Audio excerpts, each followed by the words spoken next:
Welcome to another deep dive. Today we're going to be talking about AI, specifically the AI revolution. Exciting stuff. Yeah, it is actually.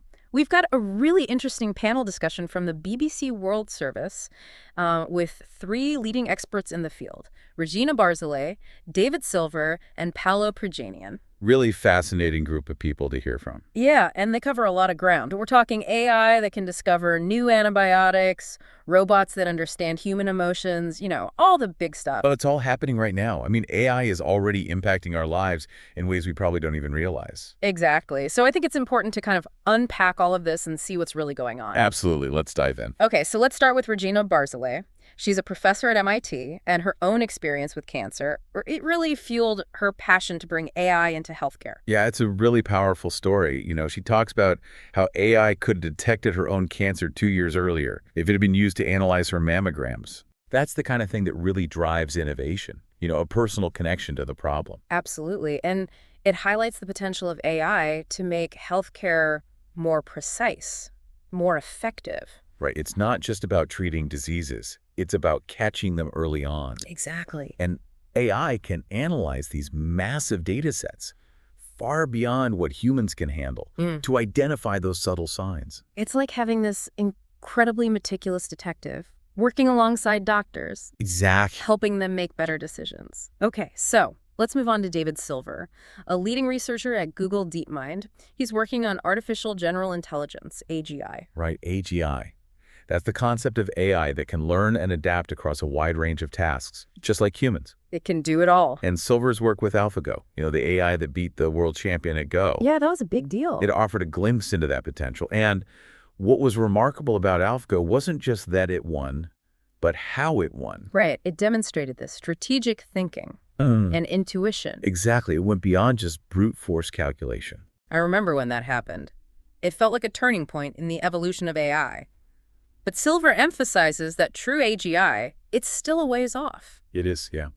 It raises some profound questions about the nature of intelligence itself.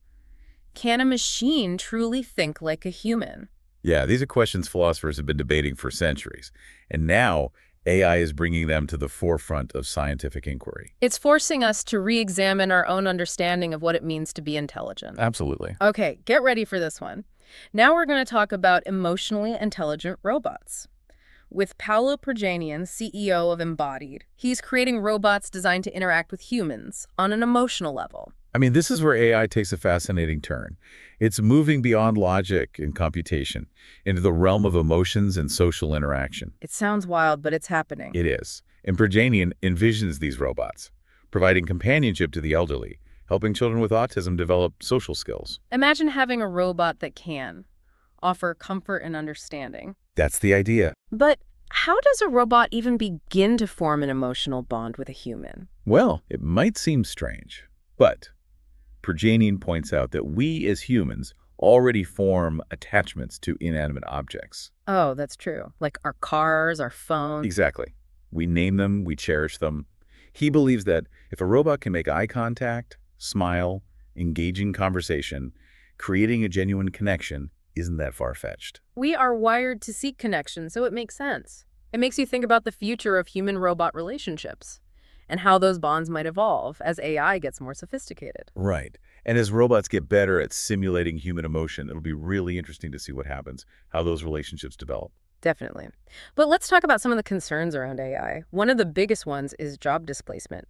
If robots can do our jobs faster, more efficiently, what happens to us? Yeah, it's a valid concern. The panel emphasized that ultimately, AI is a tool. Right. It's how we use it. Exactly. And like any tool, it can be used for good or for ill. So it's not about stopping progress. It's about steering it in the right direction. Yeah, we need to be proactive. Think about how AI will impact various industries and create solutions that benefit everyone. Another concern is misinformation, especially with things like deepfakes. AI-generated videos that can make anyone appear to say or do anything. Right. And those are becoming increasingly sophisticated. It's getting harder and harder to tell what's real. It is. And while some experts are working on AI systems to detect and combat misinformation, we also need to develop a healthy skepticism ourselves. We can't believe everything we see online. Exactly. We need to learn how to critically evaluate information, verify sources. Now, this one is straight out of science fiction.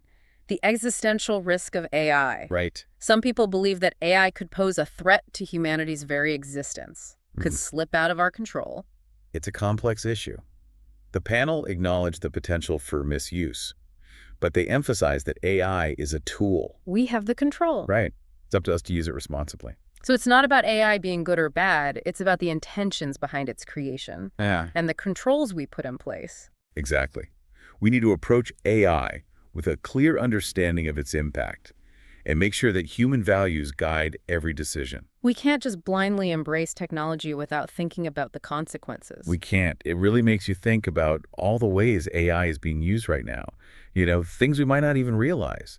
Like Regina Barzolet's work with antibiotics. Right. Her team used AI to discover a completely new antibiotic, something that hadn't been done in decades. It's amazing. It feels like, straight out of a movie. It does, and it shows how AI can really accelerate scientific discovery. Totally. What if we could, use AI to develop treatments for diseases that have been around forever? And it's not just about new treatments.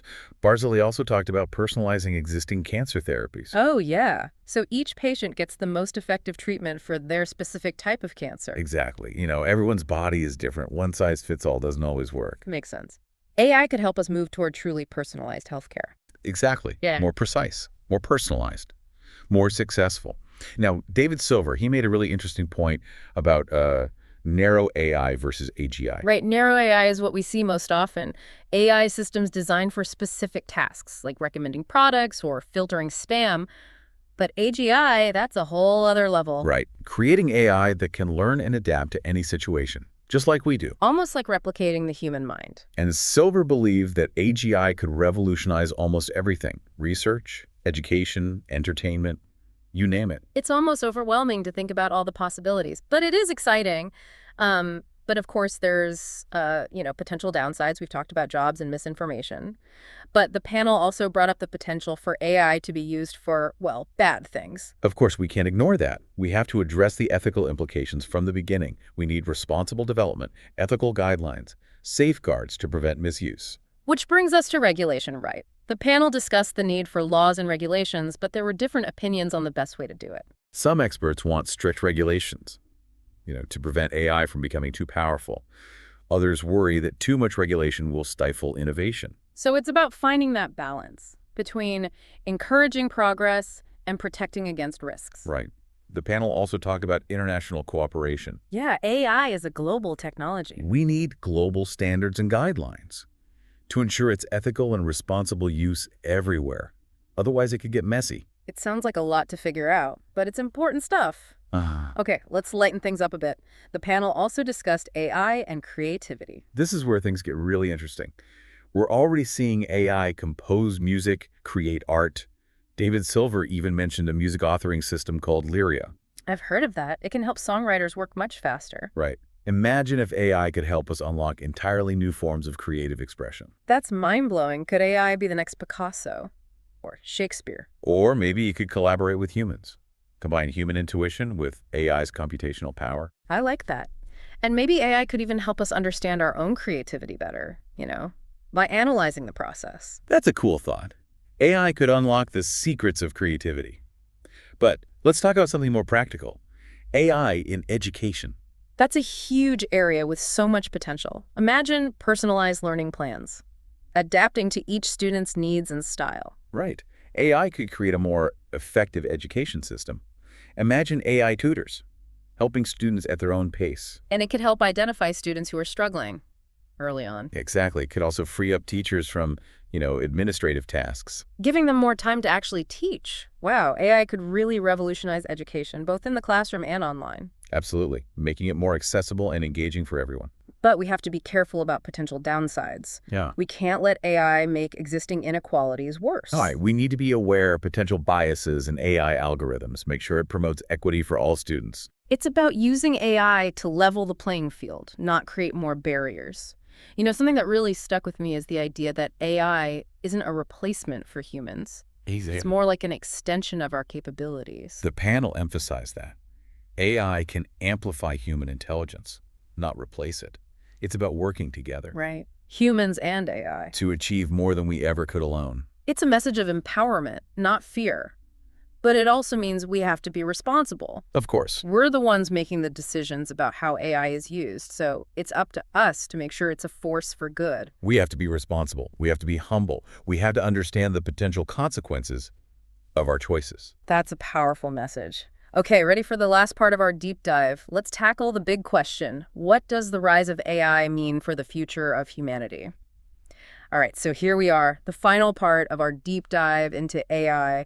We've talked about the amazing potential, but also some of the, anxieties people have. It's powerful technology, no doubt. So the big question is, what does it all mean for humanity? What's the future look like with AI? Well, there's no easy answer to that, right? I mean, it's still unfolding. But I think we can look at the possibilities, both the positive and the more cautious ones. Okay, so let's start with the optimistic view. AI as a force for good. What could that future look like? Imagine a world where AI is helping us solve some of our biggest problems, like climate change, disease, even space exploration. Yeah.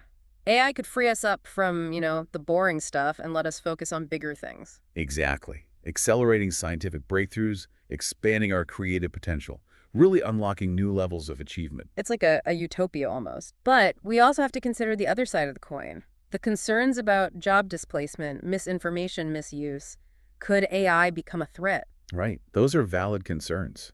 And even the most optimistic experts acknowledge that things could go wrong. That's why responsible development is so crucial. Ethical guidelines, strong safeguards. We need to stay in control. Absolutely. And it's not just about the technology itself. It's about aligning AI development with human values, making sure it reflects what we care about. So it's like a mirror reflecting our choices. We decide what kind of future we want, but what can we actually do? What are some concrete steps we can take to, make sure AI is used for good? Well, first off, education. The more people understand about AI, the better. Right. Knowledge is power. Exactly. It's about empowering everyone to engage in this conversation, not just the tech experts. We need to demystify AI. Make it less scary, less like something out of a movie. Right. And another thing, diversity. We need more people from different backgrounds working on AI. Different perspectives, different experiences. Yeah, if AI is going to shape the future for everyone, it needs to be built by everyone. Absolutely. And I think this is really crucial. We need to prioritize ethical considerations every step of the way, from the very beginning. It's not just about what AI can do, it's about what it should do. So it's about embedding ethics into the code itself, making sure fairness and compassion are built into the algorithms. Yeah, that's the goal. It's a huge responsibility, but the stakes are high. The choices we make now will have a lasting impact. Well said. I think what I'm taking away from all of this is that AI is a powerful tool, but it's up to us how we use it. It's both exciting and a little bit intimidating. But one thing's for sure, the AI revolution is happening, and we need to be ready for it. So let's keep learning, keep asking questions, keep the conversation going. The future of AI is in our hands. Thanks for joining us on this deep dive. Until next time. Thanks for having me.